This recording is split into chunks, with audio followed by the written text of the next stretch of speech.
You guys are going to be in the seat doing it. All right? How far did you? You'll be going through it, the whole scenario by yourself, and I'll be there with you. You will have your training aid to go with you. All right? I could mine at home. You got extras? I might. Darian. Thank you. Thank you. Is your training aid in there, or? No, it's at home.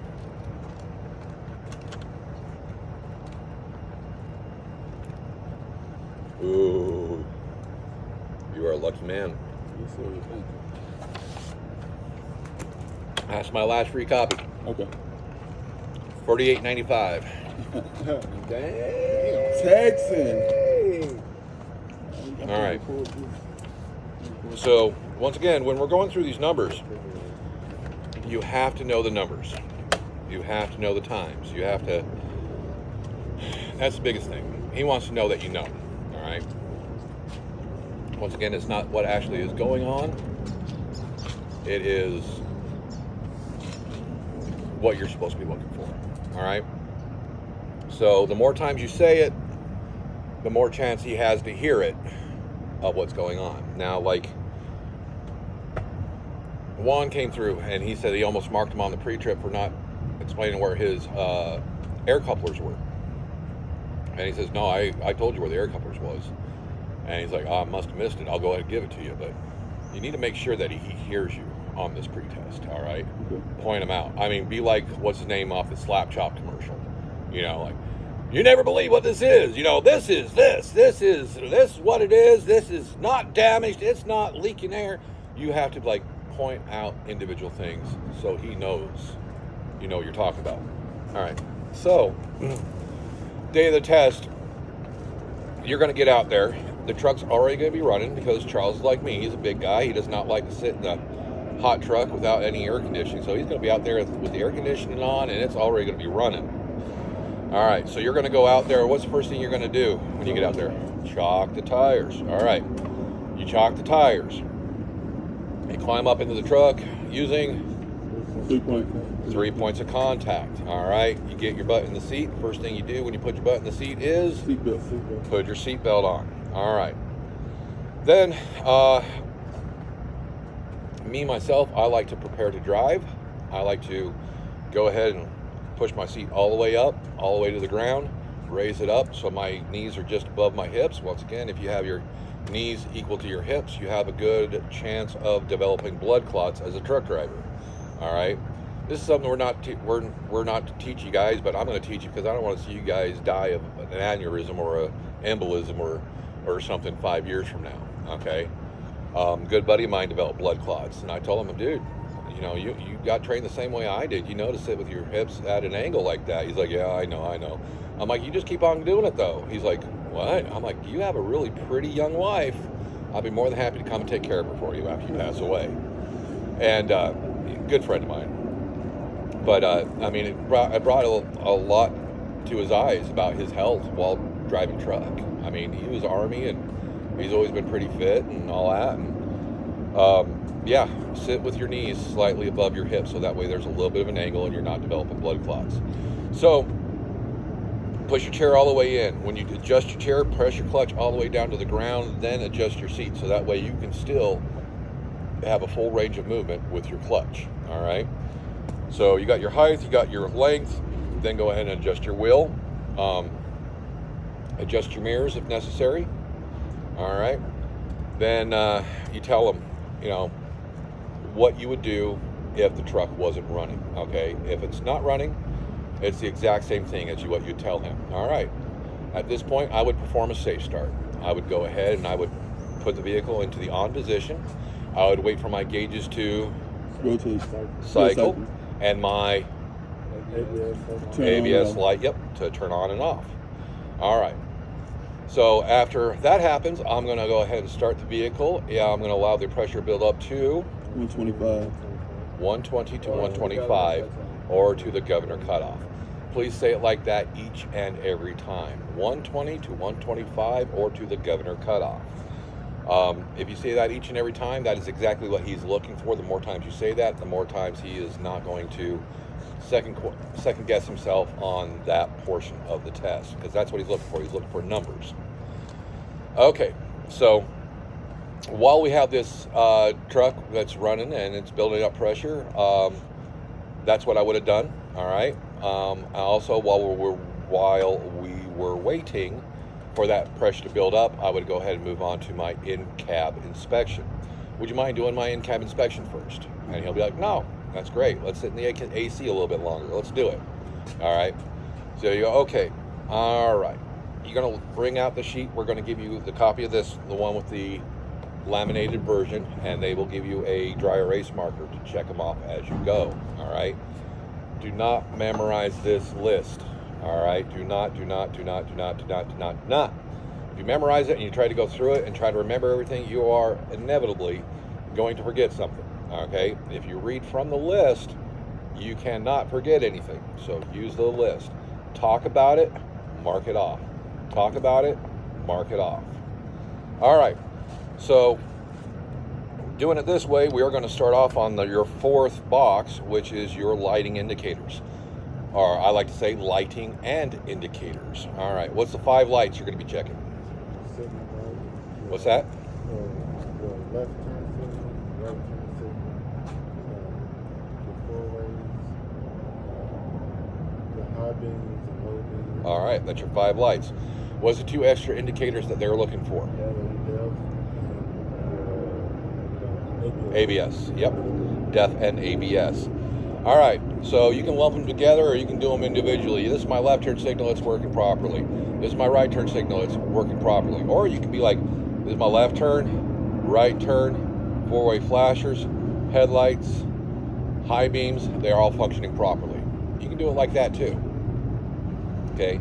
But if you describe something and you say that it's working properly, the next things that you have to say those things are working properly. All right. So if you run a bunch off and say they are all working properly, that's just as good. Or you can take them individually. Then after that, you say this is my DEF indicator. It is reading a level. It is functioning properly.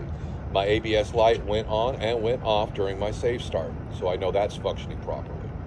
All right. So we have those out of the way.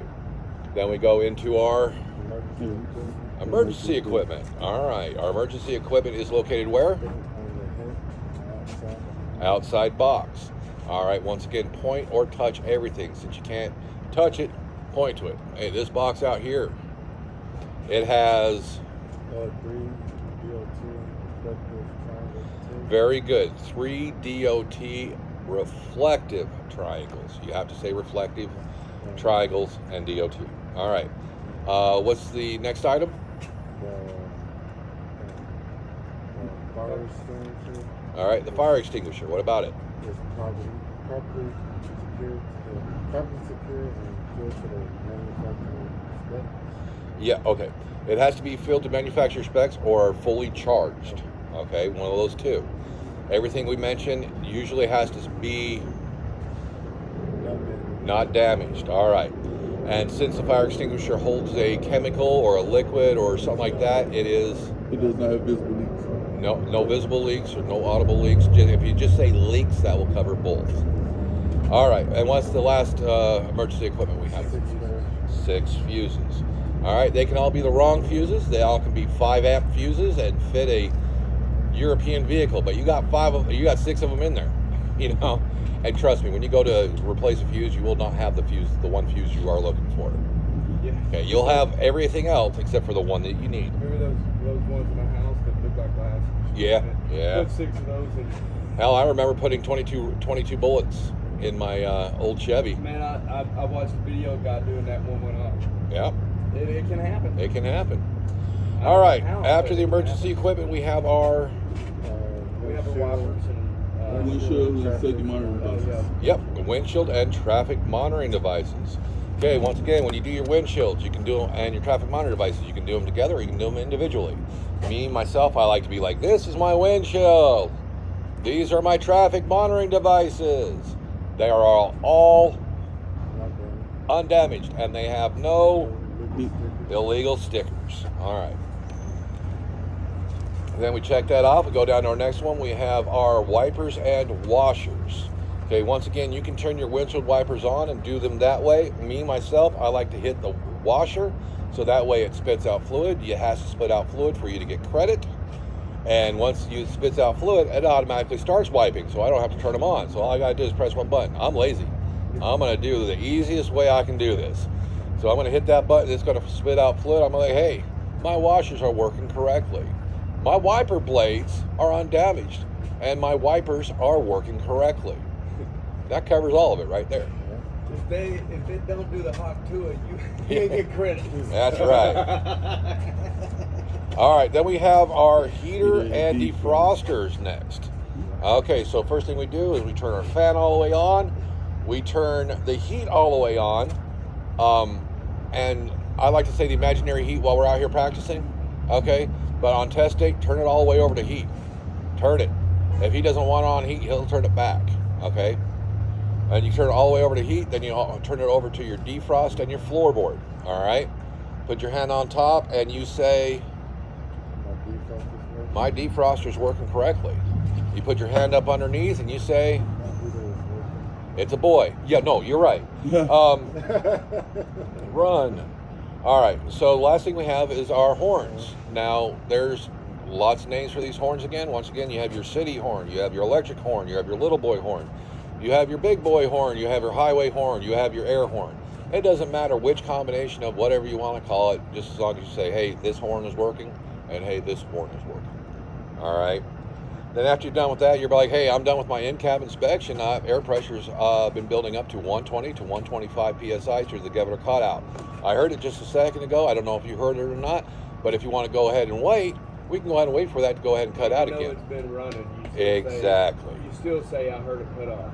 No. Okay. If you heard it, you heard it. Yeah. If you didn't hear it, you're like, hey, I didn't hear it cut off. Because it was already running. Because it was already Would running. you like me to restart Hey, it? Start would you over, like to or would wait you like until it cuts out again, or is this okay? Give him the option. But you're telling him you're waiting for You know 120, what's 125, and you're waiting for that governor cutoff.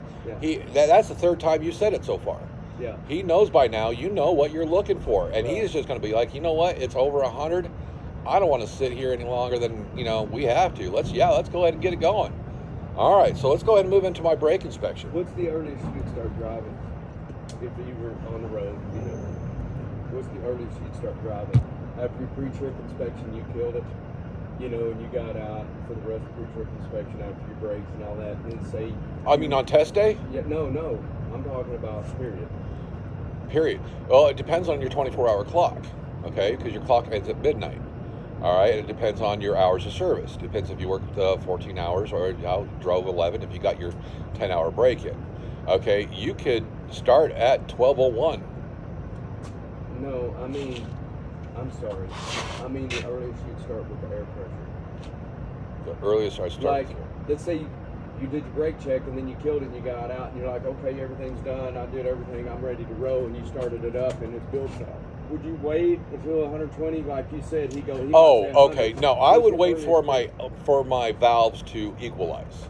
Okay, while your brakes are still going and equalizing, they're still applying pressure to your brakes. Right. If you try to take off, your tandems might not be wanting to roll yet. Yeah, they're not. So as soon as it releases, you're okay. Yeah, as soon as as soon as your brakes if it's equalize. 70, it doesn't matter if it's 100, whatever's releasing it, you would. Now, I wouldn't try taking off less than 100. Okay, that's what I wanted to know right there. I That's wouldn't it. take off less than 100. Plus, also, you have airbags on your truck for your Yeah. air ride system. Yeah. If you see that your truck is sitting low, It's gonna.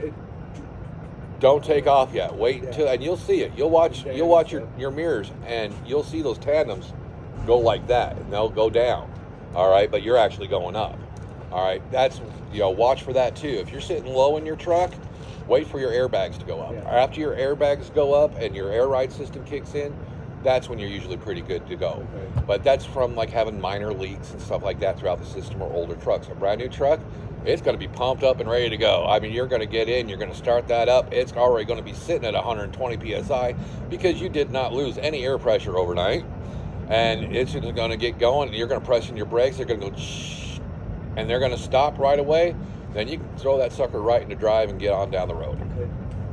It all depends your truck.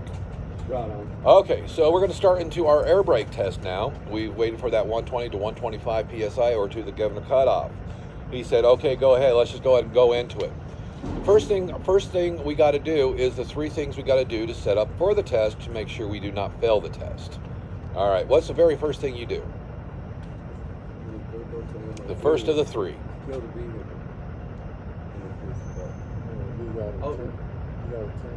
You gotta turn it on. No, it's already running.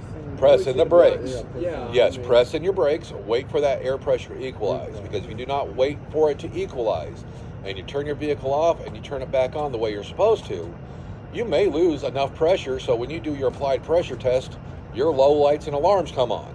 And if your low lights and alarms come on while you're doing your pressure test, you've just failed your pressure test and you're going to have to start all the way over again. All right? This is just so that it is easy on you on test day. It is easy on you so you don't get mixed up. It is easy on you so you don't get out of order. Just follow like this, do it like this, everything will run smooth. All right? So what I want you guys to do is pay attention to the order of this stuff, okay? Do it in order, all right? So first thing we do is we go ahead and press in our air valves, wait for that air pressure to equalize. You can even wait a second or 2 more to let that air pressure build back up, okay? But we are going to be testing the braking system. So that's why we have the chocks underneath, because we have just released the brakes and we don't want to roll, all right? The other thing is we're trying to see if it holds air pressure, so we can't have it running to keep building up air pressure during that. So we let our air brakes equalize. That's number 1. Number 2, we turn the vehicle off. Let it die all the way. Like give it 2 seconds. This is not a rush. This brake test, it is not a rush. It is a race. It is a steady race. Okay, you're not sprinting through it. All right, so you turn it off. You wait for it to die. When it dies and it's no longer running, then you turn your TV back on, because we can't watch TV, we can't watch dials, we can't watch anything unless it's turned on. So we go ahead and turn it on. So the first 3 things that are going to fail you: press in your brakes, let the air equalize, turn the vehicle off so it's no longer building pressure, turn it back on so you can read the gauges. All right, those are the first 3 things. All right, the second 3 things are going to be your initial air brake test. All right, your initial air brake test has 3 tests in it, and that's why I give you the acronym or whatever, ALS. All right, A is for applied pressure test. Okay, L is for low air or low pressure test, low air warning test. Okay, something like that, he'll recognize that you know which test you're looking for. Okay, and the S is for the spring brake test. Okay, so we're going to go ahead and do our applied pressure test.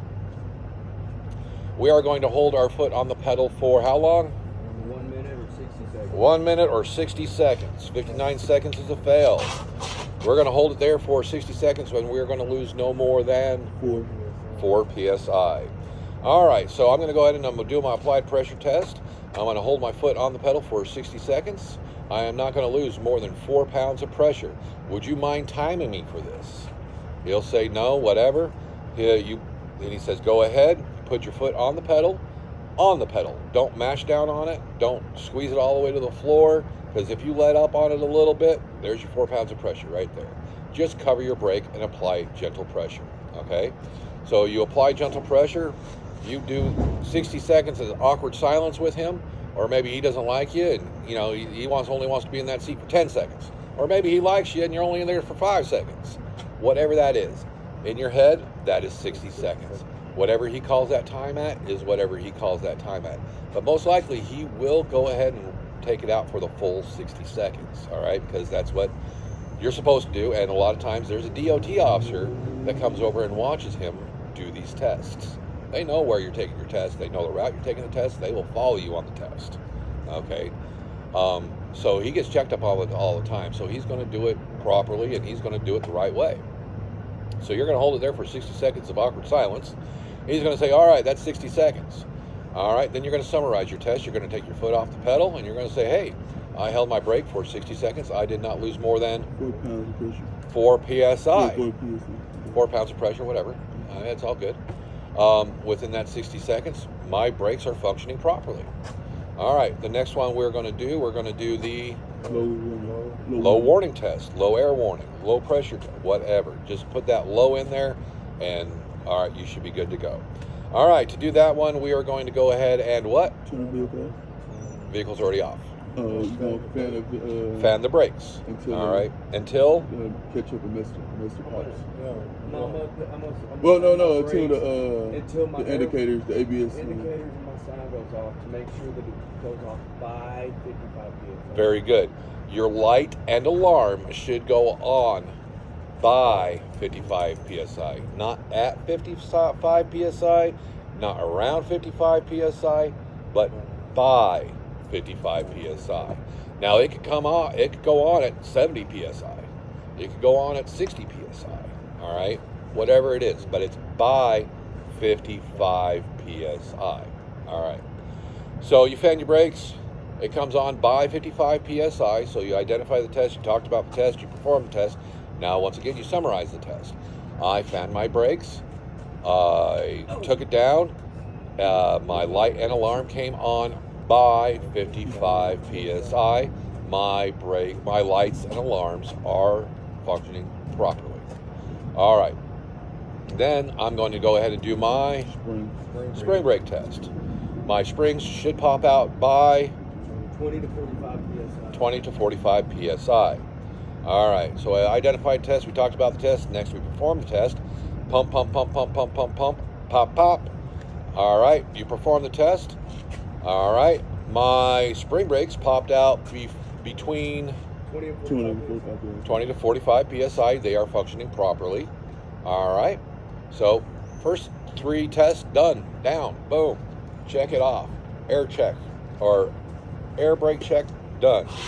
Then right there it says your next test on your sheet is your parking and your trailer brake. You don't even got to remember what the test is next because it tells you right here. Mm-hmm. All right, but before we do that test, we have to we have to move our wheel chocks and we have to get our air pressure back up. Yeah, just turn that steering wheel. Yep. Okay, so what you do is you start your vehicle. Now you don't have to tell them I'm going to start my vehicle. You don't have to tell them that. Just reach over and start your vehicle. If you want to tell them that, tell them that. All right. Myself, I'm like, I'm okay. Now I'm going to go ahead and restart that vehicle. I'm going to build that pressure back up to 120 to 125 psi or to the governor cutoff.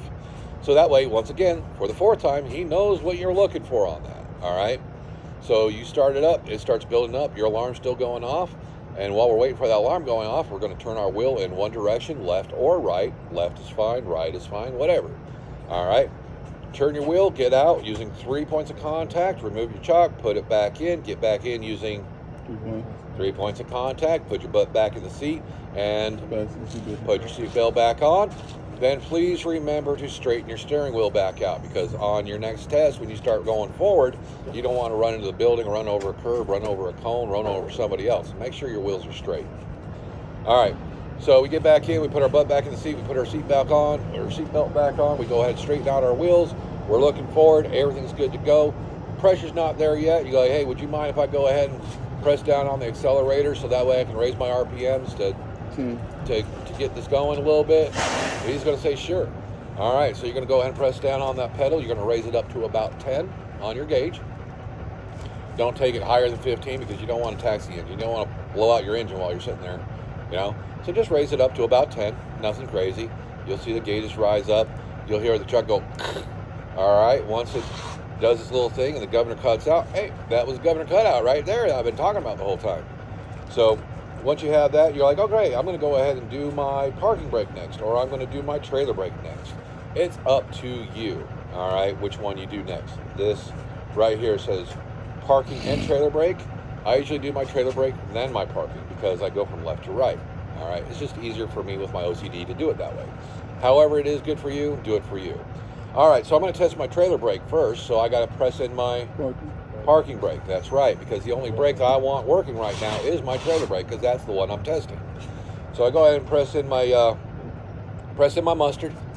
I put it in gear. I give it a slight tug, let that torque take up that engine a little bit, put a little tug on there, then put my clutch back down, come right back down. It doesn't have to be a big, giant tug. Your truck just has to rock a little bit. All right, so your truck rocks a little bit, and you're like, all right, My trailer brakes are working good.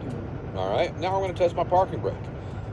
So you pull out your parking brake, pressing your trailer brake, you let off your clutch again, it rocks a little bit, you press your clutch back in, you pull your brake, hey, my parking brake's working good. Now you're going to be like, all right, now for my, and check that one off, boom. Now what's left is our service brake. All right, so now I'm going to check my service brake. What I'm going to do is I'm going to get the vehicle up to 5 miles an hour. Once I get to 5 miles an hour, I'm going to apply the brakes and come to a stop. All right, get it up to 5 miles an hour. All right, get it up to 5 miles an hour, pressing your clutch, pressing your brake, come to a complete stop. Once you come to a complete stop, pull your brakes, pull your valves, put it in neutral, then summarize. Okay, it has to be, you have to pull your brakes, have it in neutral before you end this test or you will fail it. Okay? All right, so just like on your maneuvers, you pull your brakes and you honk your horn. All right, so we pull our brakes, we put it in neutral, we look at him and we summarize. All right, I traveled at 5 miles an hour. I came to a complete stop. There was no side-to-side motion. There was no loud noises. They're functioning properly. Exactly. All right, side-to-side motion is why? It's because there's some damage on the left or the right. There's some damage. It's it not getting air. It's not getting air. Could be not getting enough got, air. Could That's be the that side-to-side. You got some Children underneath one of the tire. No. you got some fluid up in your brake pad. It could be anything. Moisture. You don't know. Okay. But so for some reason it's not functioning properly, and that's something that you'll have to get and have diagnosed. Why? That's why you check it. All right. The loud noise is for a critical failure. That's either a brake pad popping off, a brake kicking out a brake shoe, a rotor, a drum snapping on you, popping an airline underneath the truck, something. Loud noise indicates, oh, something just broke. Well, when it does that, let's just hypothetically speak. We're in a truck and something like that happens. It's obviously not us. Do we get a fail? No. Okay, I was going to say, because you're saying that it's a fail. The truck failed that we did. Yes. So they'll say, hey, get this other truck over here. Yeah, they'd get another truck for you, and Okay. then you go ahead and continue your test. Okay, I was going to say, No, we start from where we're at? No, or just start over? we do this test in the same truck 3 times a day or more. We know that truck's good. yeah, like I said, I doubt that would happen. But that's for when you're on the road, and when you're on the road. Yeah. And now, I'm not here to teach you how to be truck drivers, but when you're out there on the road, do a pre-trip, please, Yeah, oh, God. because a lot of guys, they just look out there, yep, all my tires are round, I'm good to go. Well, that's Do a stupid pre-trip because in the morning. You know what? Here's what people don't understand. That's why you see all them big alligators out on the roads, because they didn't have enough air pressure.